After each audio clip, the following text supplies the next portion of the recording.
అందరికీ నమస్కారం. నేను రమ.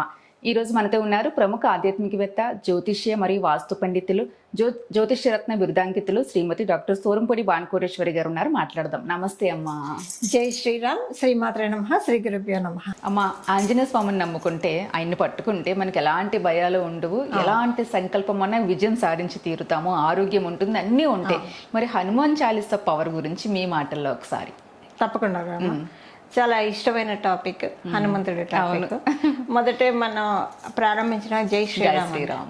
ఇప్పుడు మనం ఆయన ఇక్కడ ఉంటాడు. జై శ్రీరామ్ అంటే ఆయన ఇక్కడ ఉంటాడు. అది హనుమంతుడి యొక్క వైభవం. వింటున్నారు ఆయన వింటున్నారు. ఎందుకే ఎక్కువ జై శ్రీరామ్ అంటే హనుమంతుడి ప్రెజెన్స్ కోరుకోవాలి కాబట్టి జై శ్రీరామ్ అంటూ. మీరు మాటకి ముందు జై శ్రీరామ్. జై శ్రీరామ్ ఏంటంటే నేను హనుమత్ బంటుని అని స్వామివారే నాకు చెప్పినట్లు నా భావన. అందుకని నాకు ఎక్కువగా జై శ్రీరామ్. ఇప్పుడు ఆయన అక్కడ ఉన్నారనేది కూడా మన భావన, ప్రేమ, అంతే, నమ్మకం అంతే. భావగ్రాహ్య జనార్దన అని చెప్తున్న శాస్త్రం. మనకి ఏది భావం ఉంటుంది. ఇప్పుడు దీనికే చిన్న ఎగ్జాంపుల్ చెప్తాను రమ. సపోజ్ ఎవరైనా కూడా, అంటే ఈ టాపిక్కి రిలవెంట్ కాదు, బట్ జనరల్గా చెప్తున్నాను. ఒక ఎగ్జాంపుల్కి మనకి సపోజ్ ఏదన్నా ఒక హారర్ మూవీ చూసామనుకోండి, చూస్తే ఒక వారం రోజులు అదే ట్రాన్స్లో ఉంటాం. తలుపు చిన్న సౌండ్ అయినా ఎవరో వస్తున్నట్టు అనిపిస్తుంది. బాత్రూమ్కి వెళ్ళాలంటే భయపడతాం. అంటే సహజంగా భయపడేవాళ్ళు కొంతమంది భయపడతారు అలాగా. లేదా బయటికి రాత్రిపూట ఒక్కళ్ళే బాల్కనీలోకి వెళ్ళాలన్నా భయపడతారు ఖచ్చితంగా. అంతకుముందు సినిమా చూడకముందు వెళ్తారు, అదే బాత్రూమ్కి వెళ్తారు, అదే బాల్కనీ వెళ్తారు. ఎప్పుడైనా డోర్ సౌండ్ అయితే గాలికి కొట్టుకుందేమో అనుకొని వదిలేస్తాం. బట్ ఆ వారం రోజులు ఆ సినిమా ట్రాన్స్ వదిలేదాకా ఏదో ఉందేమో అని అనుకుంటాం. అంటే మన ఒక్కొక్కసారి కోయిన్సిడెన్స్గా మన భావమే అక్కడ నిజం అవ్వచ్చు. మనం వెళ్ళినప్పుడు అక్కడ కరెంట్ ఆఫ్ అయిపోవడం, ఏదో ఒకటి ఇలాంటి ఇండికేషన్స్ మనం చూస్తూ ఉంటాం. ఇప్పుడు ఈ టాపిక్కి రిలేటెడ్ కాదనుకోండి, మనం ఎప్పుడు ఎక్కువగా దేనితోటి కనెక్ట్ అయి ఉంటామో, దేనితోటి అనుసంధానం అయి ఉంటామో ఎనర్జీస్ మనకు వస్తాయి. దానికోసం చెప్తాను. ఇప్పుడు ఆ దయ్యం సినిమా చూసినప్పుడు ఆ ఎనర్జీ ఏంటి? ఫియర్ కదా. ఆ ఫియర్ అనేది వారం రోజులు కావచ్చు, 2 రోజులు కావచ్చు, 1 రోజు కావచ్చు, కొంతమందికి 4 రోజులు కూడా పట్టచ్చు. ఆ ఫియర్ క్యారీ చేస్తూ ఉంటారు. తర్వాత మళ్ళీ జనజీవన స్రవంతిలో కలిసిపోయాక నార్మల్ అయిపోతారు. అంటే అక్కడ ఎనర్జీ ఏంటి? ఫియర్. మనం ఎప్పుడైతే హనుమంతుడిని పట్టుకున్నామో మన ఎనర్జీ ఏముంటుంది? ధైర్యం, కరేజ్ ఉంటుంది. హనుమంతుడు ఎన్ని విజయాన్ని సాధించాడు. లంకకి వెళ్ళి సీతమ్మవారి జాడ కనుక్కొని అక్కడ అమ్మవారికి ముద్రకి ఇచ్చి, అమ్మవారి చూడమని తెచ్చి శ్రీరామచంద్రమూర్తికి ఇచ్చి, వాళ్ళిద్దరిని కలిపిన ఒక వారధి హనుమంతుడు. రామ బంటు ఆయన. మరి ఆయన్ని తలుచుకుంటే మనకి ఏమొస్తుంది? కార్యదక్షత వస్తుంది. మీరు ఇందాక అన్నారు సంకల్ప బలం, కార్యదక్షత, ఎఫిషియన్సీ మనలో జనరేట్ అవ్వాలంటే కనుక హనుమాన్ చాలీసాని ప్రతిరోజు 3 సార్లు ఎవరైతే పారాయణం చేస్తారో, అండ్ యాక్చువల్గా ఆస్ట్రాలజీ ప్రకారం అయితే నియమబద్ధంగా ప్రతిరోజు 9 సార్లు కనుక ఎవరైతే హనుమాన్ చాలీసాని చదువుకుంటారో ప్రతిరోజు వితౌట్ ఎనీ ఫెయిల్ 27 రోజులు. 27 రోజులు అని ఎందుకు చెప్పాను?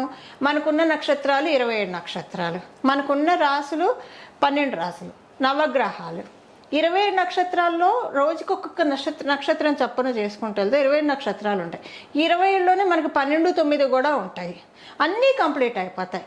సో మనకి హనుమాన్ చాలీసా కనుక పట్టుకుంటే కనుక ప్రతిరోజు 9 సార్లు 27 రోజులు కనుక చదివితే, అంటే ఒక్కొక్క గ్రహానికి ఒక్కొక్కసారి అలా చదువుకుంటూ వెళ్తే కనుక 9 సార్లు 27 రోజుల్లో అనుకున్న పనులు సాధ్యం అవుతాయి.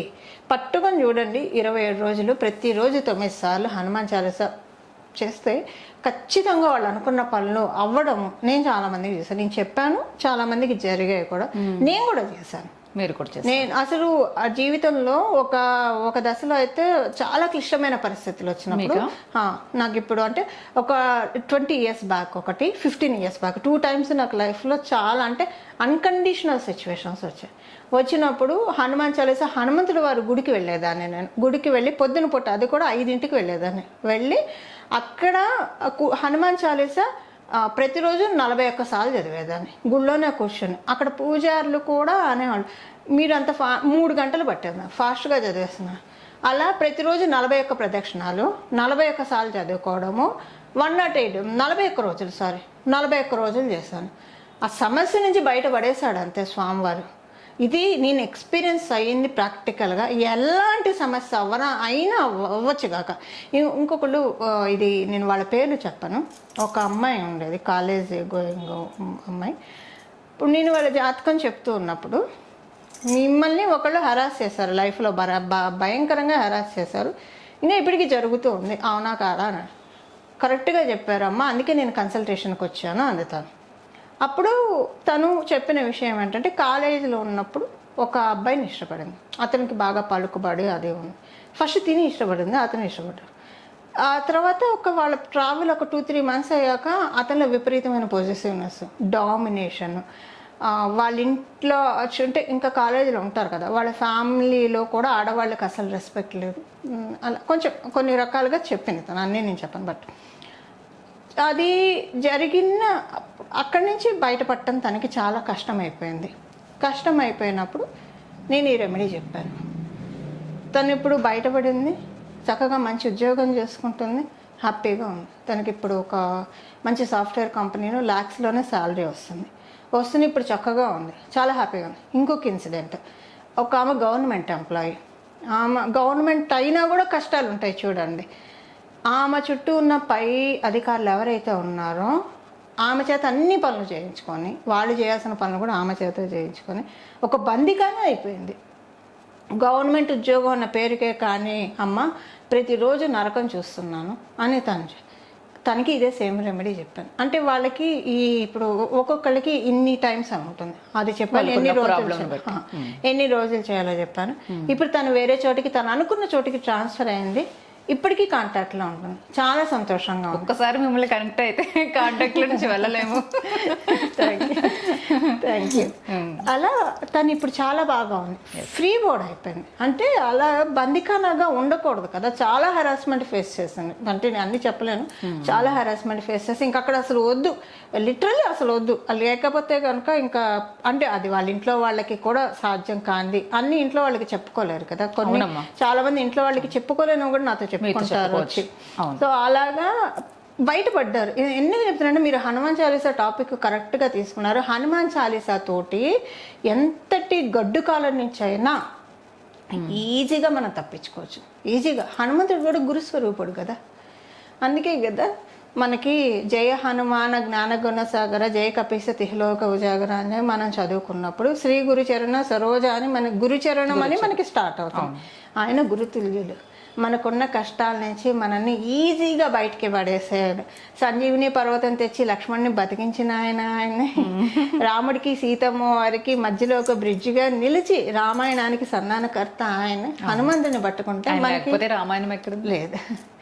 మనకేంటంటే హనుమంతుడిని మనం ఎప్పుడైతే స్మరిస్తూ ఉంటామో రామచంద్రమూర్తి అనుగ్రహం కలుగుతుంది, రాముడిని స్మరిస్తే హనుమంతుడు అనుగ్రహం కలుగుతుంది, ఇద్దరిని స్మరిస్తే ఇద్దరు అనుగ్రహం కలుగుతుంది.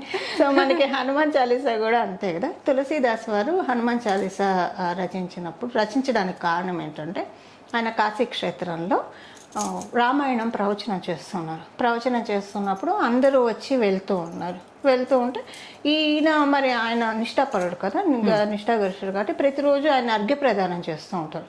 అర్ఘ్యప్రదానం చేస్తున్నప్పుడు మర్రి చెట్టు త్వరలో నీళ్లు పోస్తున్నప్పుడు ఒక బ్రహ్మ రాక్షసుడు ఆయన ఉన్న స్థలానికి చాలా దూరంలో ఆయన ఉండేవాళ్ళు, అక్కడే అర్ఘ్యప్రదానం చేస్తాడు. కింద పడితే ఈయనకి దివ్య దృష్టిని కాబట్టి చూడగలిగాడు. ఎవరు నువ్వు, ఎందుకు ఇక్కడ ఉన్నావు అని అడుగుతాడు. అడిగితే ఆయన చెప్తాడు, ఆయనకి కొంచెం పూర్వజన్మ జ్ఞానం ఉంది, బ్రహ్మ రాక్షసత్వం ఆయన చేసిన పాపాల వల్ల వచ్చింది, దాని నుంచి బయటపడటానికి మీరు చెప్తున్న రామాయణం విందామని రోజు వద్దామని ప్రయత్నిస్తున్నాను, కానీ నేను రాలేకపోతున్నాను వినడానికి. అంటే ఎందుకు రాలేకపోతున్నావు అన్నది, మీరు చెప్పే చోట హనుమంతుడు వచ్చి కూర్చుంటున్నాడు, అందుకని నేను రాలేకపోతున్నాను. హనుమంతుడు వస్తున్నాడు, ఎక్కడ నాకు కనిపించట్లేదు అని. ప్రతిరోజు మీరు చెప్పే చోట ఒక వృద్ధ బ్రాహ్మణ రూపంలో వచ్చి లాస్ట్లో కూర్చుంటారు, అందరూ వెళ్ళిపోయినా అలా కళ్ళమ్మ నీళ్లు గారుస్తూ ఉంటాడు, తర్వాత ఎప్పుడో ఆయన వెళ్తాడు అని. ఇంకా తర్వాత తులసీదాస్ వారు వచ్చి రామాయణం చెప్పేప్పుడు చూస్తూ ఉంటారు ఎవరైనా, అప్పుడు ఆయనకి కనిపిస్తాడు. అందరూ వెళ్ళాక హనుమంతుల వారు ఏడుస్తుంటే ఆయన పాదాల మీద పడతారు. నన్ను కరుణించడానికి వచ్చావా స్వామి అని చెప్పి అడిగినప్పుడు స్వామివారి ప్రసన్నుడై ఆయనందు బాగా చెప్తున్నావు, ఇలానే కంటిన్యూ చేయని చెప్పినప్పుడు అప్పుడు ఆయన తులసీదాస్ వారు కృతజ్ఞతతోటి హనుమాన్ చాలీసా రచిస్తాడు. ఆయనకి జరిగిన ఆ అనుభవమే హనుమాన్ చాలీసాలో పెడతాడు. భూత పిశాస నికట నెహి ఆవై మహావీర జపనామ సినావై అన్నారు. ఎందుకు రాస్తారు? ఇప్పుడు బ్రహ్మ రాక్షసు అక్కడెక్కడ ఉంది, ఇక్కడ హనుమంతుడు ఉన్నాడు.